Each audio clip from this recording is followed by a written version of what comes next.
So recently I've been seeing a lot of the posts being shared around on Cuba with the recent news of protests. The mainstream media in the United States, such as CNN, being as typical as they are, they decide to paint it something to do with COVID and people are hungry, etc. How convenient of them to ignore the real reasons for why the Cuban people are actually protesting, and again, how typical of socialists to try and defend the mainstream media's narrative. Now this is just a prime example, and I had actually touched upon this before with Christian Yemiet's book Socialism, the Failed Idea That Never Dies. I had mentioned about the fact that Cuba was unique in the sense that it was stuck between phase 2 and phase 3. The three phases that he addresses is the first phase to do with the honeymoon phase. That's typically what you saw of the Soviet Union in the 1930s. That's when they boastfully and gleefully shouted from the rooftops of how democratic socialism was, etc. And then you see phase 2, which is basically to do with the sort of excuses, etc. You know, it's all sort of excuses just to try and defend socialism. And this is pretty much what Cuba was stuck in, this sort of phase between 2 and 3. Eventually, phase 3, where of course they go silent, completely silent, and they start to distance themselves from the regime, and then they start to use the excuses and say, oh well, it wasn't true socialism at all. It's the denial phase, in other words. Cuba was unique in that sense. The reason why it was stuck between phase 2 and 3 is because socialists would never deny Cuba being socialist. Of course, the socialists try to call this a paradise, just like they did with that of what you saw of Venezuela. They called Venezuela a democratic socialist paradise. It wasn't until it entered the phase 3, and of course you would see the widespread food shortages, etc. Now these problems in Cuba have been going on for decades, since the price ceilings, and it's typical. It's like I explained before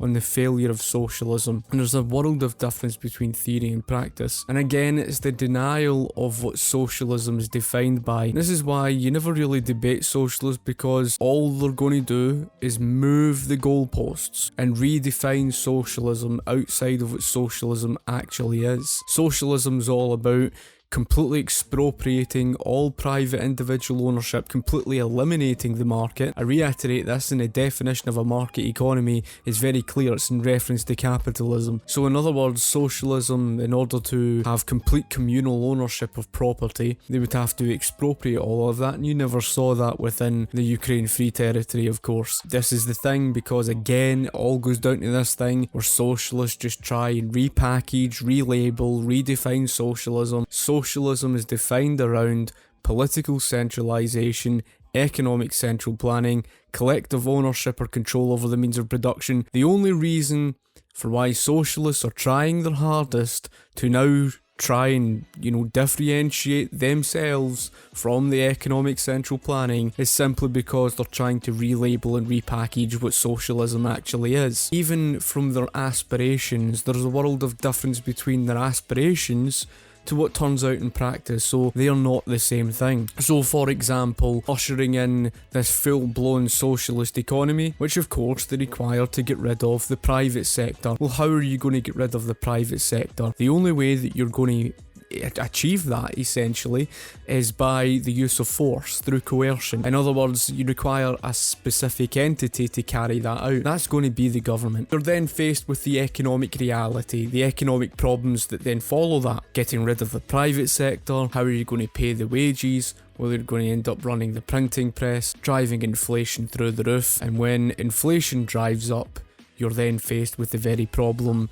of socialists trying to control the prices, etc. Their aspirations, even for those who believe in this idea of the moneyless based economy. It's all well saying these type of things, but when you have society demanding higher paid wages, it's a clear signal that people want to be paid a wage. In practice, they're going to have to try and get rid of that private sector to then try and usher in this full-blown socialist economy. It's apparently going to be libertarian, it's going to be democratic, etc., which is just complete and utter silly nonsense. They've not got one historical example where they have got rid of this private sector, ushered in this libertarian socialist utopia. They haven't got it in the anarchist Catalonia, which was never anarchist.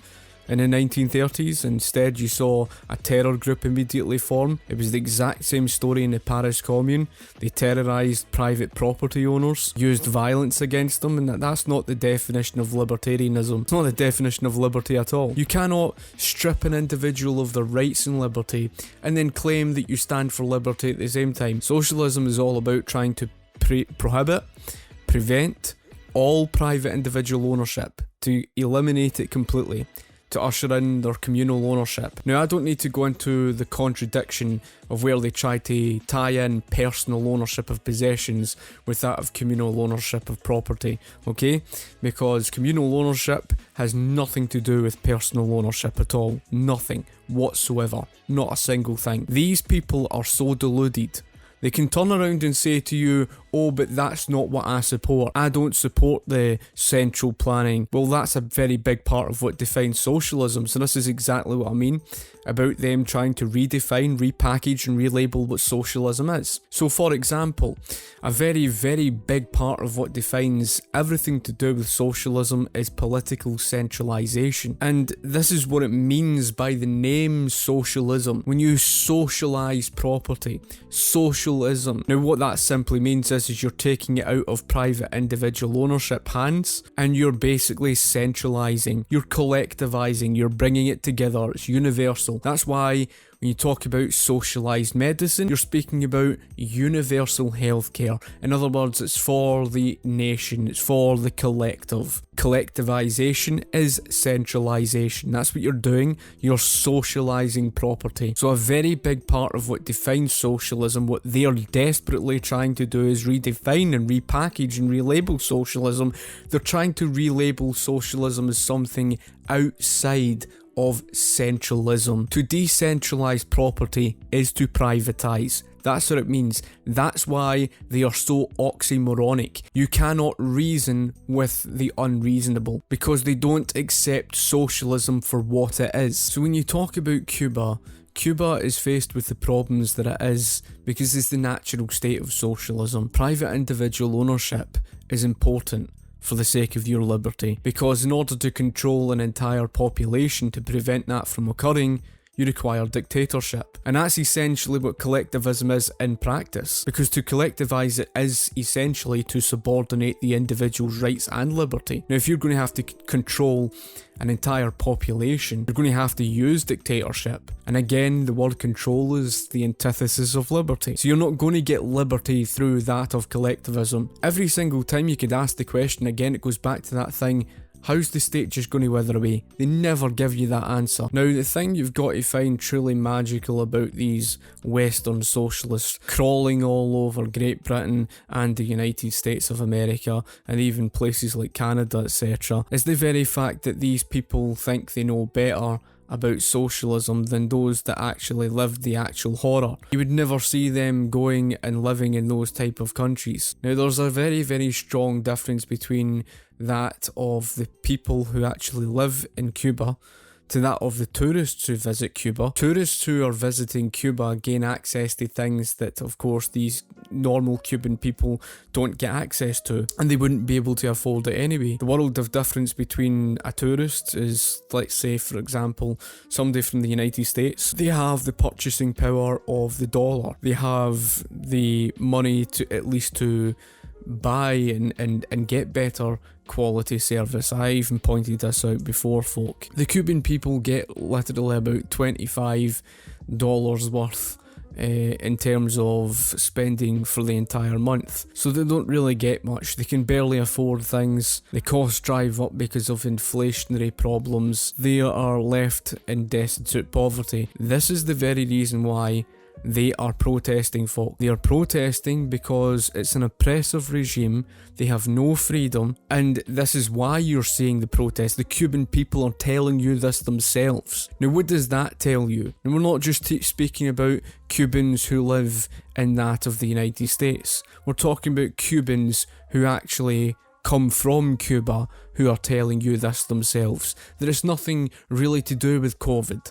It's to do with them living under oppression. That's what we mean about socialists and their complete arrogance. Now, what makes them so extremely ignorant? Instead of holding their hands up and accepting that socialism didn't work. Instead, what they do is they try to divert attention off and use excuses. So in other words, they're actually on the side of the mainstream media who are lying to the people. What does that tell you about them? They care more about protecting the reputation and the name of their socialism than that of the people who are protesting and risking their lives against it. And that's the only way that you'll ever escape socialism, is basically fighting against it. And that's essentially what these Cuban people are doing. They're no longer scared of the government. They've had enough. Now, for years, we've been hearing these socialists try to deny the fact it was a dictatorship. Even idolise the likes of Fidel Castro and Che Guevara. That's the type of people they are. And now you're seeing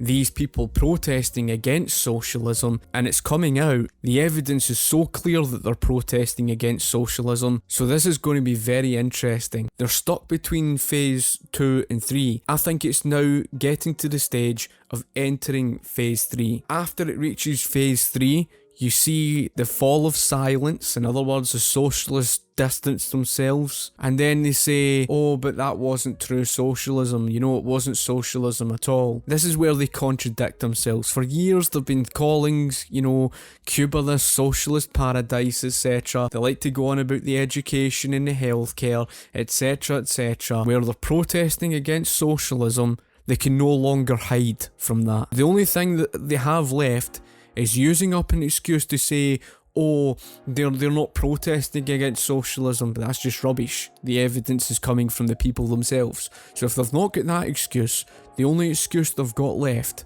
is basically denial. Denial that it was ever socialism to begin with. To say, oh, that wasn't true socialism wouldn't be dictatorial. Fuck, they did that every single time. Every single regime. Every single one of them. There's not one instance of socialism that's ever avoided it. And it's like I said with regards to Makhno and that of the Ukraine Free Territory, it wasn't some true example because they never got around to expropriating all the property. And even then, the issue being was, under Makhno, it was dictatorial. Everything that they fling at you, they repaint history. They even did it with the Holodomor with regards to Ukraine. They tried to repaint it as some weather disaster, when in reality it was caused by the Soviets. So it's very pleasing to see that the Cuban people are rising up against this socialist shite.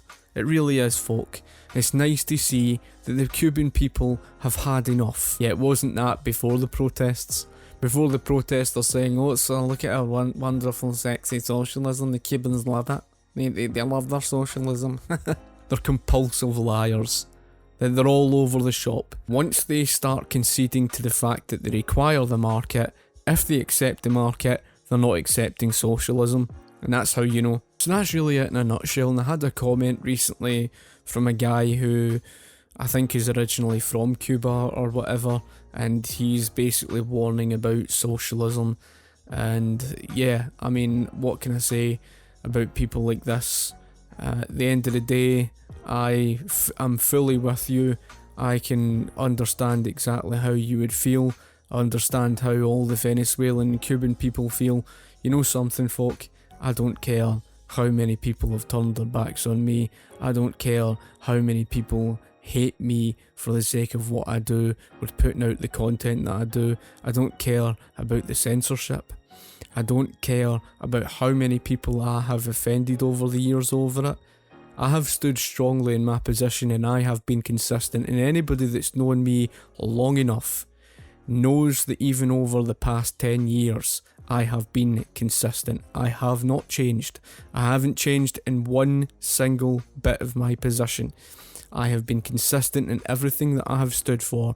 I have spoke out, and I've done so regardless of how many people turn their backs on me, and I don't give a damn how many people do, because at the end of the day, the truth to me matters more than that of any of those people who literally did turn their backs on me because of the political stuff. The very fact that they would go to the extent of placing their ideology over and above that of those protesting against it goes to tell you that they actually don't care about the people suffering. If they did, they would acknowledge what socialism caused and they would sympathise. They don't. because their ideology is more important than that. Those shortage problems were there long before any US embargo. And I love how the mainstream media tried to make it out as if it was to do with the US embargo that they're protesting against. The fact that they're going to that extent to, defend the communist regime, to defend the communist leaders over and above that of the people who live there, or live currently there, just tells you everything you need to know. And the Cuban people who escaped it for the shores of Florida, even they are telling you themselves, America is a wonderful country. You might not think it, but if you want to go and live in real world communism, just go and live in Cuba and you'll see exactly what it's like to live in that type of place. I mean, you're never going to get through to these cultists. Never. It's why you don't debate them, because you're dealing with religious zealots. Anyway, folk, I hope you've enjoyed the video. Be sure to share the video, like the video, and of course, thank you for watching. Cheers.